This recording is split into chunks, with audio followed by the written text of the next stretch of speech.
Welcome everyone to the first ever PixelHeart Duo Gaming for Couples podcast, brought to you by Frick and Fox. I am Frick. I'm joined here with my co-host Fox. We That's me. are a gaming couple, and we've got years and years of experience with gaming, and we do small business marketing. So we figured, let's start a podcast. Let's aim it at gamers. Let's aim it at gaming couples, and we're going to talk about a lot of things. We'll have different topics. They'll probably be all over the place for a while we hone in. Tonight's topic is going to be a really cool developer or publisher that we like. There's a lot of quirky games that they do. They have kind of a reputation in the gaming industry for being kind of quote unquote anti-publisher and anti-developer. We'll get into that a little bit. But before we get into it, might as well do intros so you know who we are.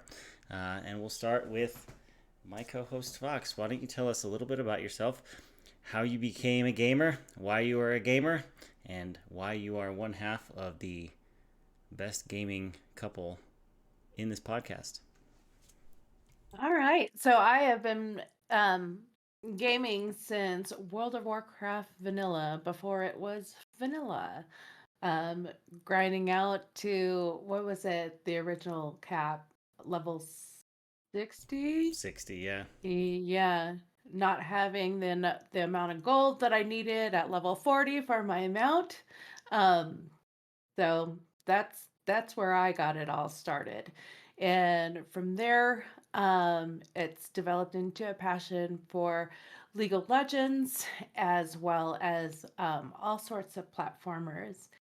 And um, yeah, I think that's it. Something like that. That's the long Nice. and short of it. Yeah. To the point? Yeah. Well, like I said, she is Fox. I am Frick. My last name brings all the nerds to the yard, and they're like, that's freaking cool. It is actually my last name. I got my start when my parents bought an Atari 2600. I remember I was like 4 years old, and it was in the basement. And then I got a Nintendo, an NES. Really wanted a Super Nintendo, but my parents got me a Sega Genesis. Um, and then I had that until my first job. I bought my PlayStation 1. I worked as a bagger at a grocery store, so I was right next to an electronics store. I spent 90% of my money buying a PS1, a bunch of games that I had never played, and then I turned around and traded that in for a PS2, bought an Xbox, and it just snowballed from there. I, like you, got really into World of Warcraft. I was an alpha tester before vanilla. I was big into Defense of the Ancients with Warcraft 3. I used to stay up till like 5 in the morning in college playing with my buddies across the country. They were in California. I was in Alabama. I was going to school at Auburn. So I have many, many years of gaming, and I have many, many retro consoles. I have not one but two PCs.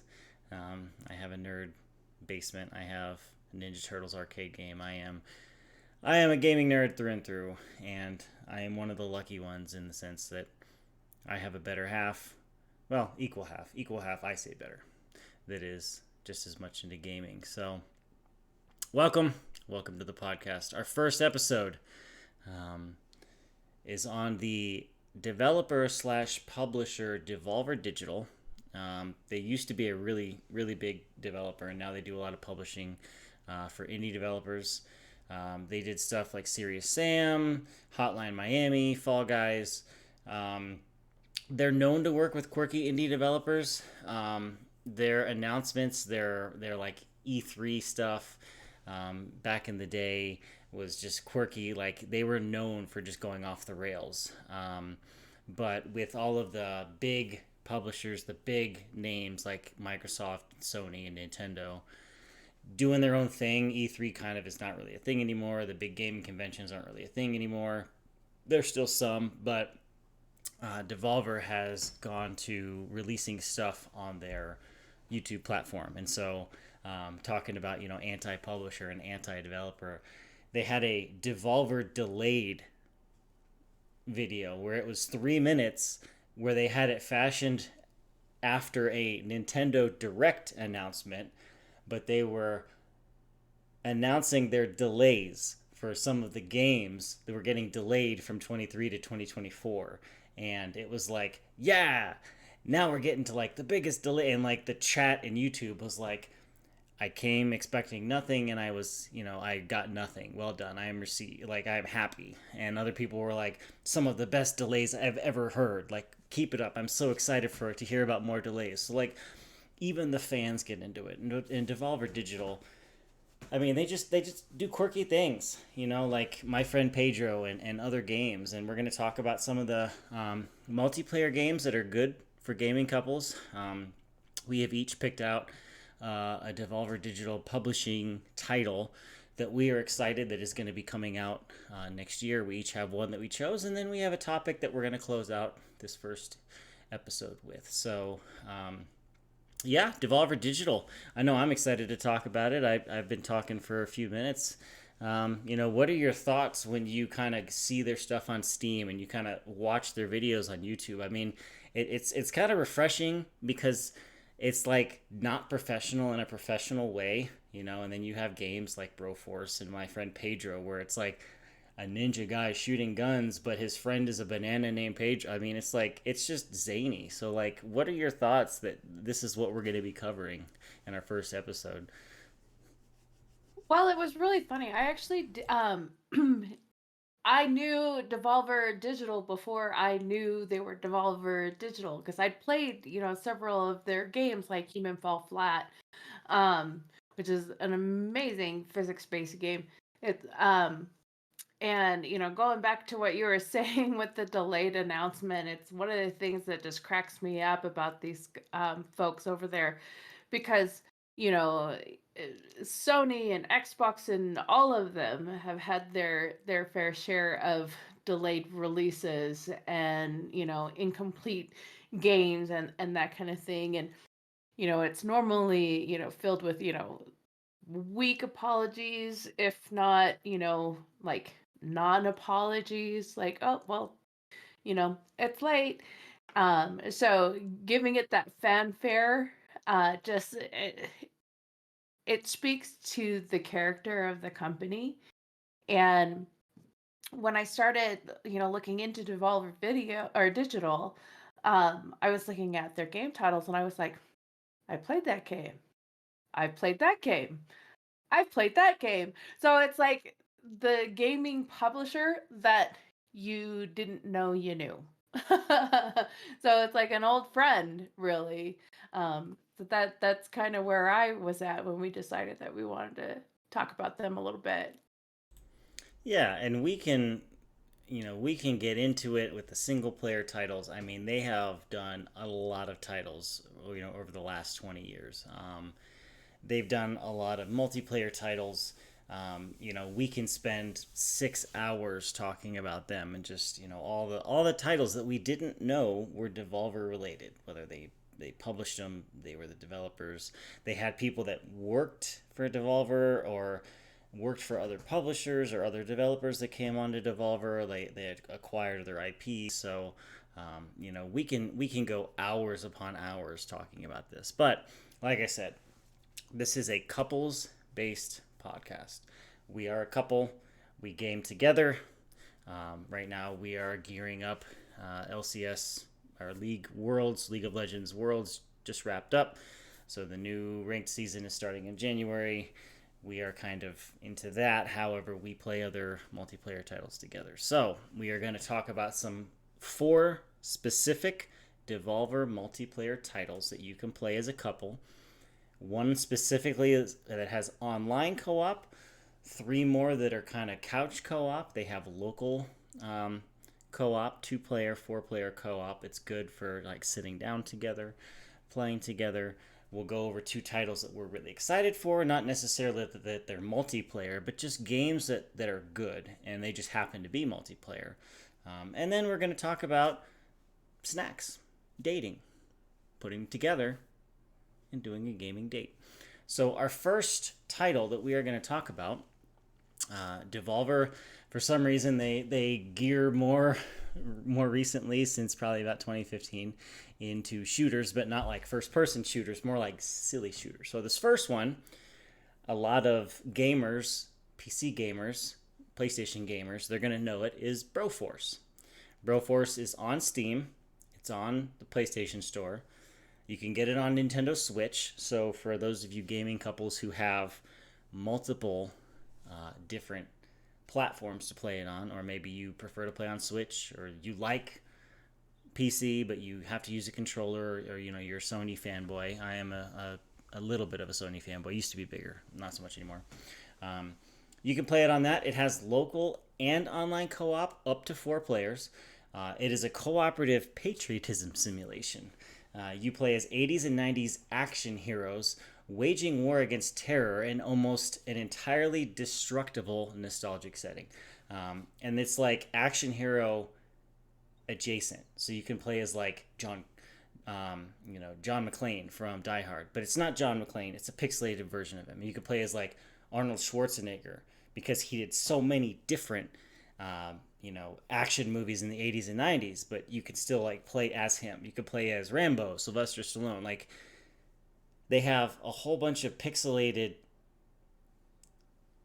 action hero adjacent, and it makes it even funnier. And I mean, it's just all about like Broforce, and like the lead title has like eagles and American flag, and it's just explosions, and it's all pixelated. And it's like this Contra style, talking about retro titles, and a callback to Nintendo and Super Nintendo. It's very much Contra-esque.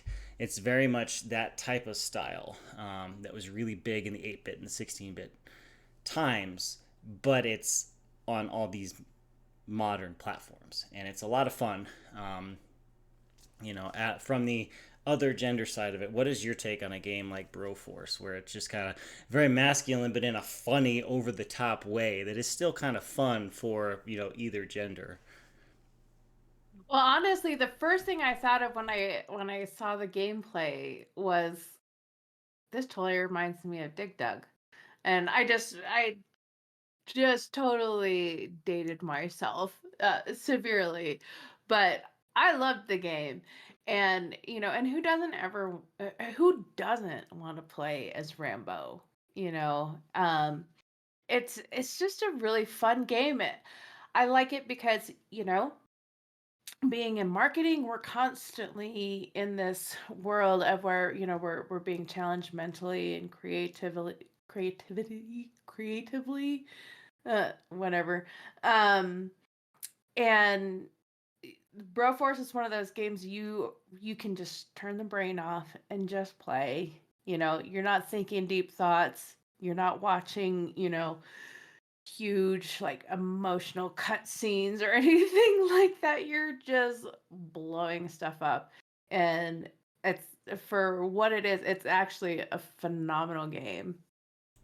Yeah, I remember as a kid grabbing my dad's ties and putting it around my head, because I did want to be Rambo. I wanted to be in the Alien Mhm. universe. And I mean, if you guys want to grab a tie and rip your shirt off and wear a tie as you're playing Broforce and blowing up the baddies that threaten patriotism, go for it. It is a very fun game.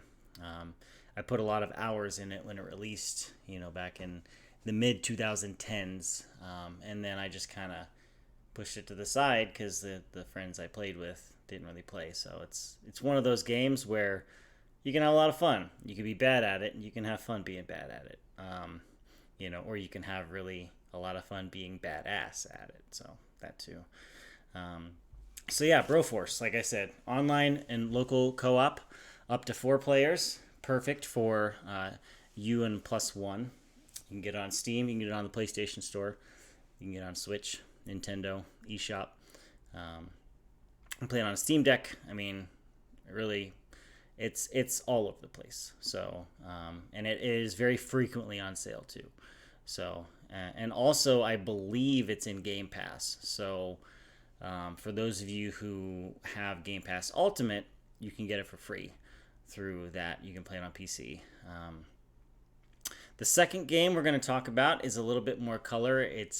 It's a little bit more whimsical in like a traditional sort of way. It has kind of very basic graphics, but they're updated. So it's not pixelated, but it's still kind of very colorful. And that is Piku Niku, Pikuniku. You can get that on Steam, Microsoft Store, Xbox, and you can play that on the Switch. And it is a two-player local couch co-op. So you and another person can play local co-op. It is an absurdly wonderful puzzle exploration game that takes place in a strange but playful world where not everything is as happy as it seems. Help peculiar characters overcome struggles, uncover a deep state conspiracy, and start a fun little revolution in this delightful dystopian adventure.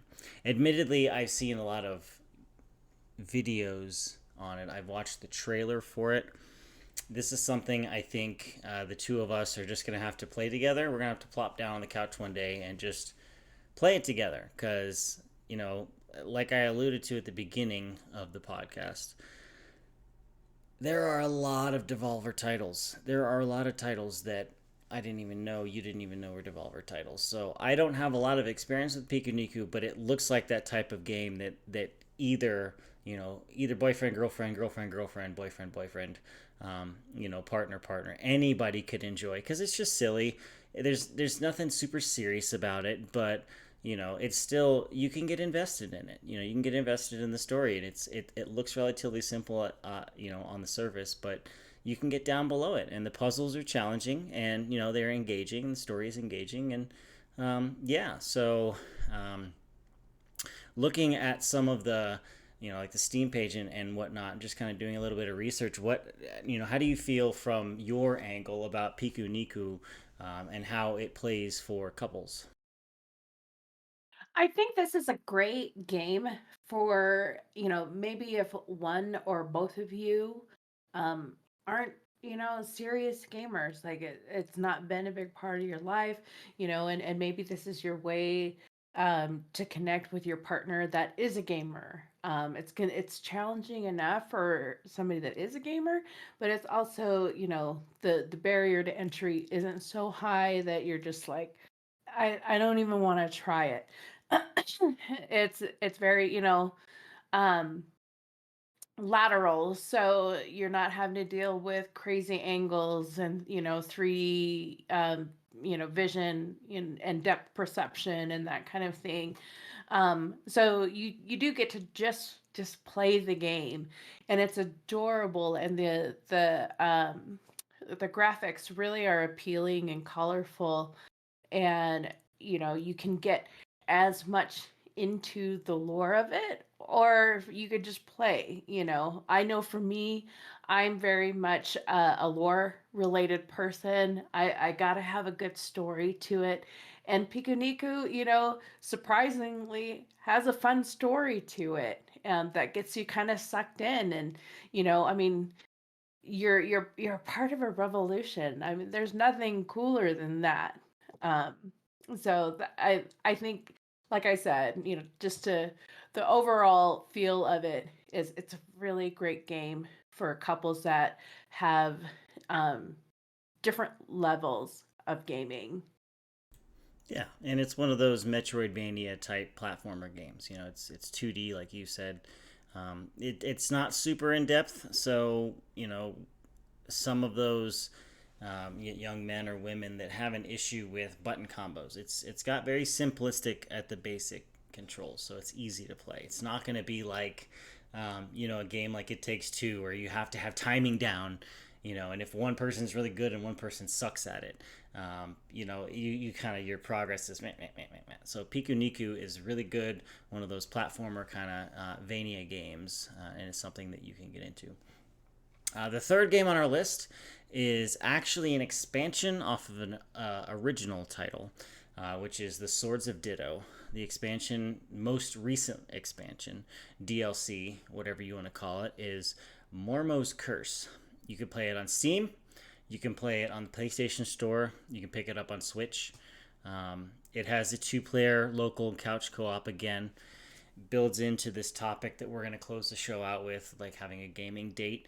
plop down on the couch, you can play it. It's got a very cool art style. It's very much like Legend of Zelda meets, Earthbound, or it's got like hand drawn. I think when we were talking about it, it was like Legend of Zelda meets Cuphead. It's built in Unity. It's built in Game Maker. So, but that is a compact action RPG that creates a unique adventure for each new hero of Legend and the relentless fight against the evil Mormo. Explore a delightful but dangerous overworld, brave menacing dungeons, and improve your hero in a charming village during your quest to overcome the evil that plagues the island. Unleash mystical Sword of Ditto and grab a co-op friend for an unforgettable adventure filled with delightful characters, extraordinary loot, and heroic battles. Why don't you go ahead? I talk a lot, so go ahead and give me your thoughts on what you thought about when you saw this game. It's another one that we're really going to have to play, together. We don't live together, but we live close enough to where we're going to try it out. So go ahead and give your thoughts on Mormo's Curse and kind of what you thought, your first impression of it. Um, the first thing that strikes me, or that struck me, is that the animation is very cartoony, and I more so than that, it's very retro cartoony. So that kind of pulls to my childhood a bit on that. The movement of it is it feels very like Stardew Valley, Let's Go Eevee sort of feel, where you're moving around and there's interactions, as you're playing the game. And again, it's not one of those games that you have to, think too deep about, but it is challenging. Like, don't, don't get, fooled by the simplicity of it. It's actually really fun. And, there's going to be times where you're like, I can't get past this, or whatever. Like, there's definitely frustrations involved in this game. Um, but that was pretty much my first impression of the Source of Ditto Mormo's Curse. Yeah, and I mean, I grew up, like I said, I was a Nintendo kid. I did have a Sega, but all of my friends had Super Nintendos. I love the Final Fantasy series. I got hooked on them.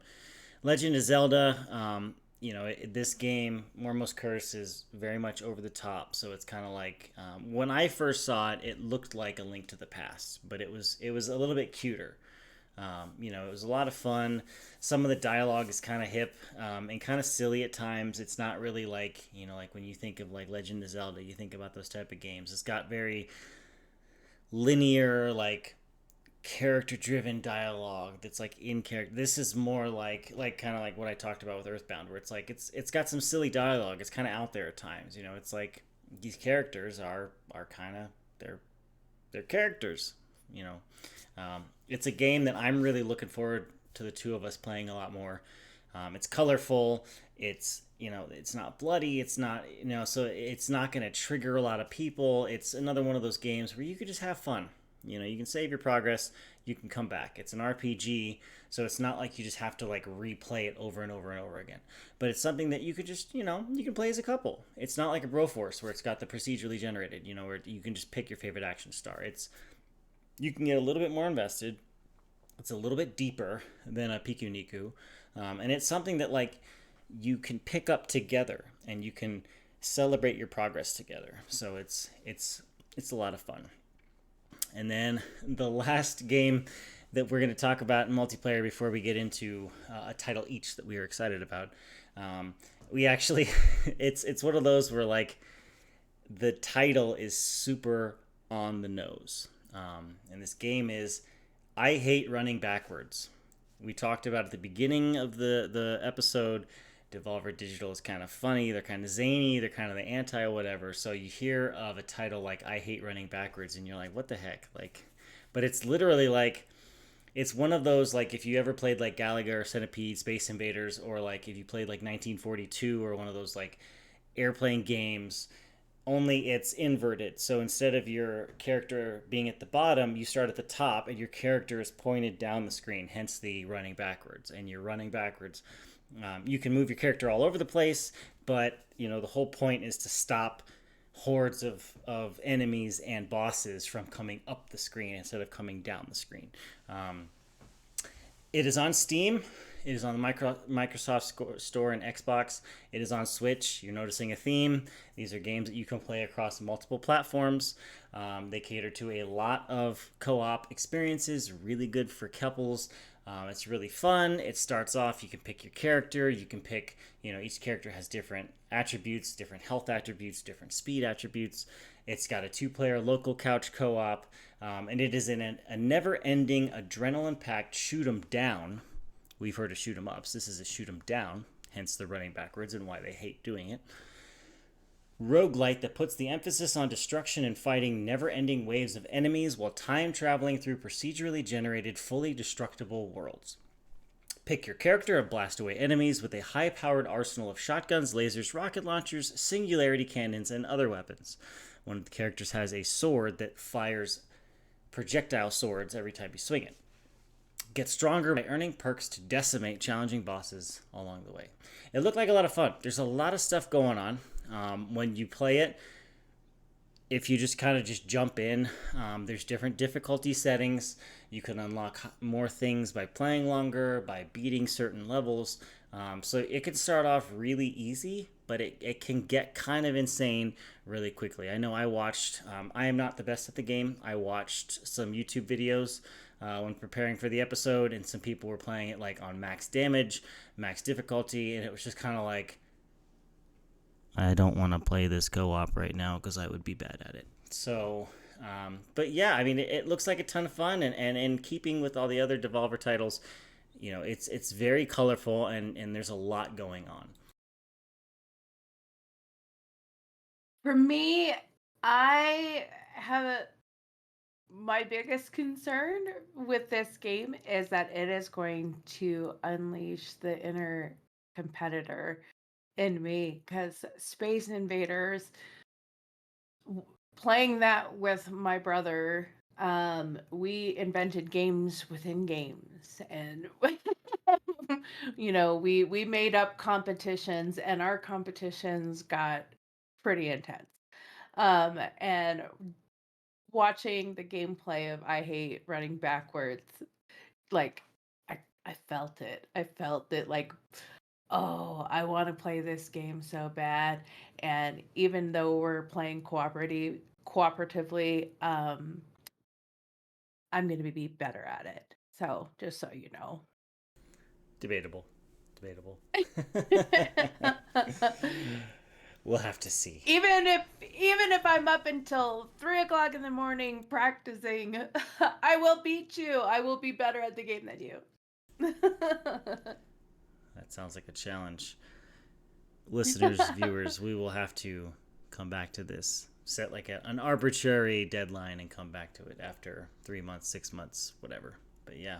So those are our four games. It's on, yes. You heard it here first. You heard it here first. It's on. So those are our 4 titles. There are countless others. You can go on the Steam store and just click Devolver Digital. Just go to I Hate Running Backwards. Go to Broforce under the publisher or the developer where it says Devolver Digital. Click it. You can go to their page. There are games upon games upon games. There are single-player games. We are not single players. We are a couple, so we care more about the multiplayer. They have a lot of them. So those 4 titles are great. They are great. That's why we highlighted them. They're a lot of fun. They're easy to pick up. They are hard to master. Something that you can play together. And they're across multiple titles. Now, in the Devolver delayed announcement, there were 2 titles that were going to come out this year that they got delayed to 2024. We are each going to talk about one.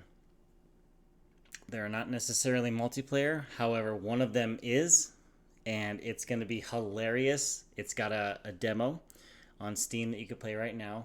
We both had tons of fun. They have dev streams up all the time in the Steam app, so you can watch it. You can watch them play. You can play yourself. It is a lot of fun.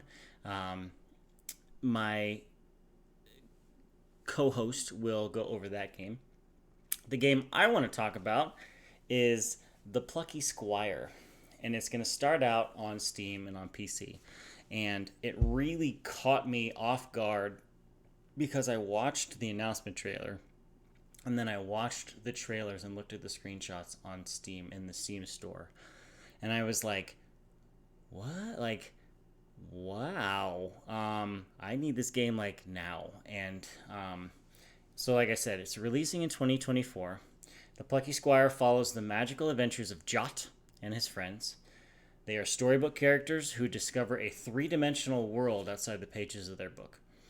It follows Jot and his friends, and like I said, it's very much like you start off like 2D. It's like 2D, but then whoop, the entire art style changes. They pop off the page, and you're able to transition from a 2D world to a 3D world that is very much like Mario esque before you get back on a 2D world, which again is kind of like that Cuphead art style, that like hand drawn art style, because it's like you are a literal storybook character, and you and his Jot's friends, which is why his name is Jot. You know, you jot it down. And it is just it's like color overload. Like I watched this, I had to watch it a couple times because I was like, oh my gosh, like I need this game now. I need to play it now. And I showed you, and you're like, oh my god, it's so adult. Like you watched it, and you're like, I'm excited for this. Like it looks like a ton of fun, and I will be getting it the instant I am able to buy it and download it because it looks like so much fun. Like, let me get your thoughts. Yep, I agree. And I talked earlier about how I'm a sucker for a good story, and the Plucky Squire delivers that. It draws you in. There's a purpose to the game. You're not just, I mean, there's a place for Bro Force where you're just smashing and killing, but then there's also a place for games like Plucky Squire where it pulls at the heartstrings a little bit and you get attached. Um, so I'm definitely excited for this one. Yeah, and it's gonna be fun. It's gonna be a good game. You have a game that you're super excited about. Why don't you kind of highlight that a little bit, and we'll talk about it because it's another one that got delayed and the Devolver delayed, but it's got a demo. You can watch the dev streams, like you can check it out. So go ahead and highlight what you are excited for. So, if any of you have ever had a job, specifically a corporate job, that has just filled you with so much anger and angst that you just hated everything about that job, this game is for you. This game is therapy in digital format. It's called Stick It to the Stick Man. And it's a physics-based game, so it's much like Human Fall Flat, where you're moving kind of funky. Um, but it is a groin kicking, staple gunning, chainsaw wielding, roguelike brawler loaded with high impact physics based combat, copious amounts of coffee, and weaponized farts. Yes, farts with an F. Um, and the boss is screaming, more interns, and somebody else you're fighting, screams, um, no appointment right before you know, throw a mug at their head and knock them out. So yeah, it's again, the graphics to it is very, very simple, but do not think that it is a simple game because it's not. You've got combinations, and you've got to you can run around with a staple gun, and at one point in time I think there's even like shurikens, like you can upgrade the your projectile um move into to where you're like throwing shurikens at this the boss that still haunts your nightmares, even though you haven't worked for that company for 10 years anymore. Um, so maybe it's because I have a lot of issues that I still need to work out in regards to past jobs. But stick it to the stick, man. I played the free demo. Unfortunately, we tried to play it co-op on the demo and we weren't able to. I don't know if it was user error or that's just not that gameplay isn't available just yet. But it will be once the full game is released. And yeah, I think I'm gonna save myself a whole lot of money not going to a therapist and playing Stick It to the Stick Man instead. Yeah, and I think in the That's my demo, take. I think in the demo, like it had like the local co-op because it had the ability to jump in a game, but like when you and I were trying to play, like I was able to control both characters at the same time using WASD and then the arrow keys. So like it Mm. might be that it's a local co-op, a local couch co-op, that sort of thing. Another side note is it is on the Steam store. You can also download it for Android. The reviews on the Android, the Google Play Store, are not very good right now, and it might just be because it's not the full game yet.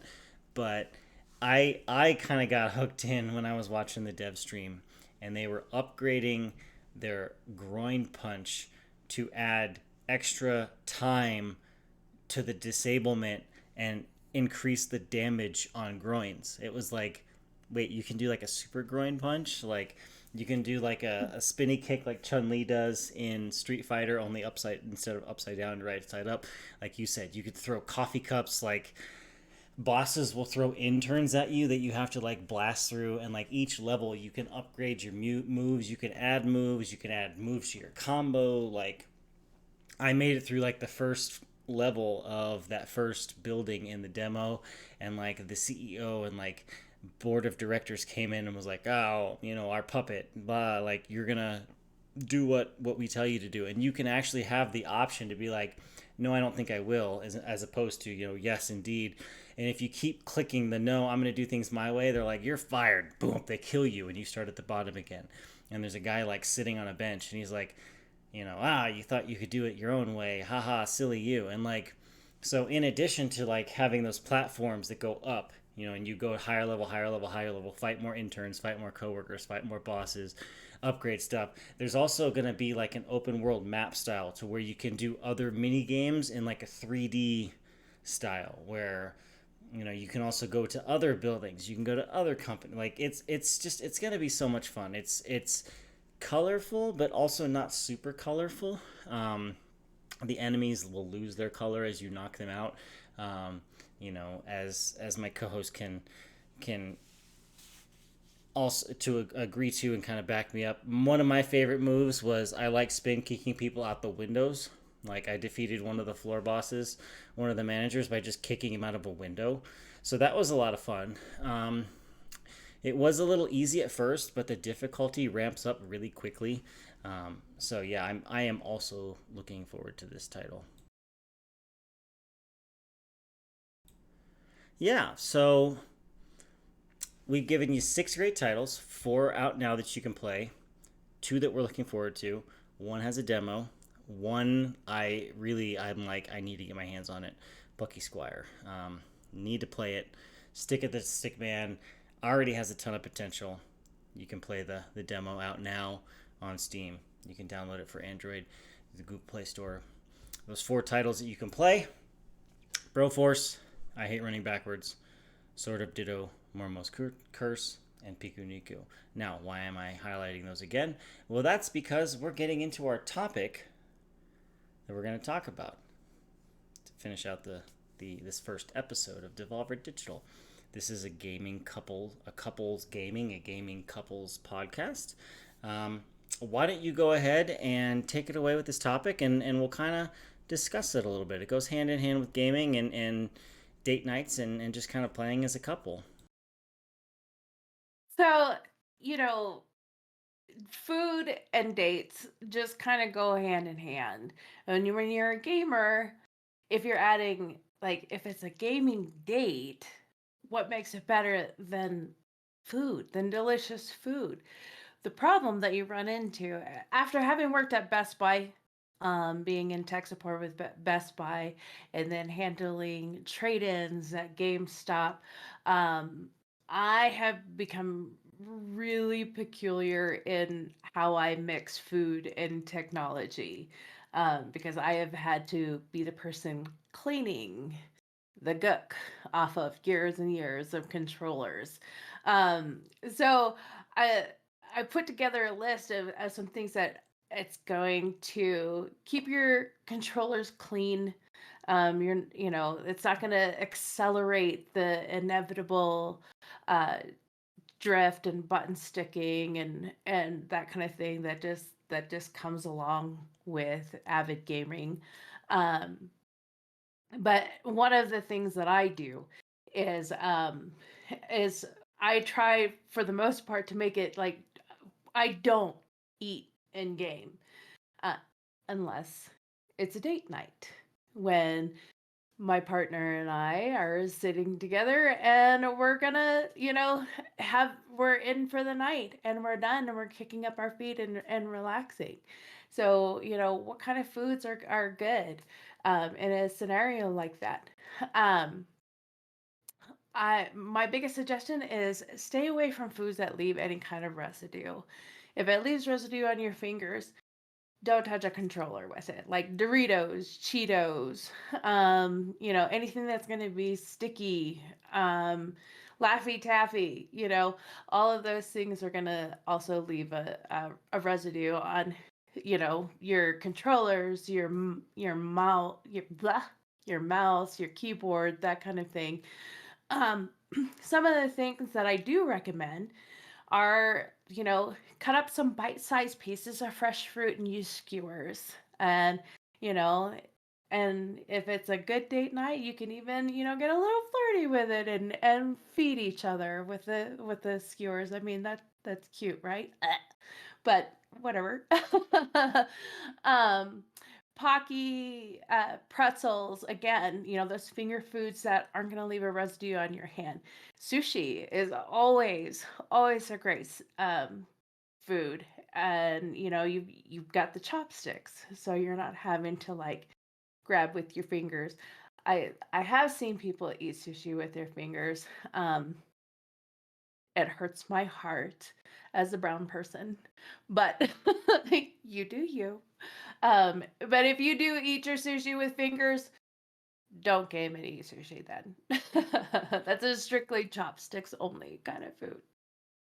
But those are some of my tips to keep your controllers and your keyboards and your mice living as long as possible while, stoking the fires in your relationship. Very good. Very What do you important. think, Daniel? Yeah, very important. You got to make sure you fuel up while you're competing in. I hate running backwards at midnight, 3 a.m. when neither of you can sleep because you all you can think about is beating each other. Um, I will not eat sushi barehanded and game. I have been known in a pinch to eat sushi without chopsticks. But yeah, I mean, it's just important. Keep yourself hydrated, keep yourself well fed. I mean, dates can go poorly if you are hangry. Um, you know, Fun co-op games can turn into not so fun if you're hangry. There's actually another game. I'm just gonna kind of pull an audible now, and add a fifth game. It's called Karma Zoo. It just came out on the 14th of November. It actually rewards online players for being nice to each other. There's different animals you can play, and they each have different abilities. So I mean, that's a good game too. If you are prone to bouts of hangriness, and you forget to eat while you're gaming with your significant other, play Karma Zoo. That's another one. It's on Steam. I didn't prepare notes. I just kind of saw it in passing, and it was one of those, hey, like, we created a game where it rewards people for playing nice. So yeah, make sure you're eating. Make sure you're drinking. Make sure your hands are clean. You're keeping your keyboard and your controllers clean. There's nothing worse than grabbing a greasy, gunky controller, when you're trying to play with a loved one or significant other, and it's just gross. It ruins the whole start of the night, especially if you're gonna have like a stay-in date night. So I definitely think since I hate running backwards has already got me charged, I'm going to need to be well fed before we play that game. So noted, yeah, we're noted. we're gonna have to plan ahead for that because playing, unleashing my inner competitor with hangriness is that's not gonna go so great for our relationship. Yeah, no, I agree. I am same, but different, but still same.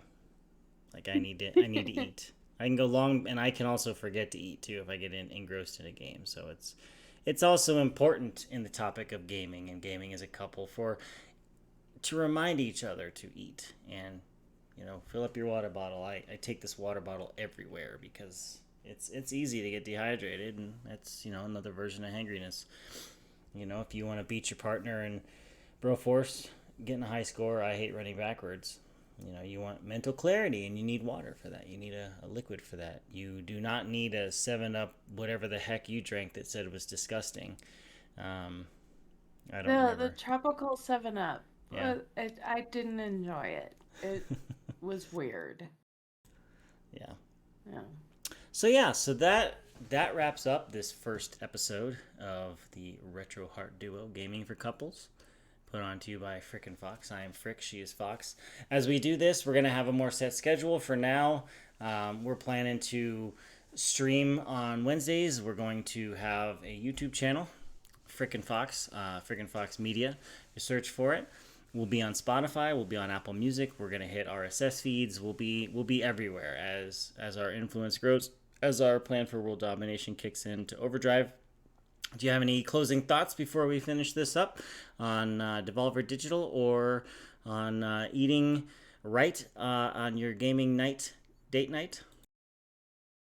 Well, thank you for listening and stopping by and look forward to getting to know all of you as time goes on and pick up some of these games. Definitely try out the Stick It to the Stick Man demo. I think you're gonna say, "Oh, these people know what they're talking about," because this is actually a lot of fun. Yep, yep. So tune in weekly for the Gaming for Couples podcast. We look forward to seeing more of you. We look forward to opening your mail and doing mailbag episodes. We might do small pop-up streams if something really catches our fancy. Pop up little kind of mini episodes. But for now, we'll go ahead and sign off. Just stay hydrated. Don't stay hungry. Stay together. Not for the kids, but do it for the pixels. I am Frick. She is Fox. We will see y'all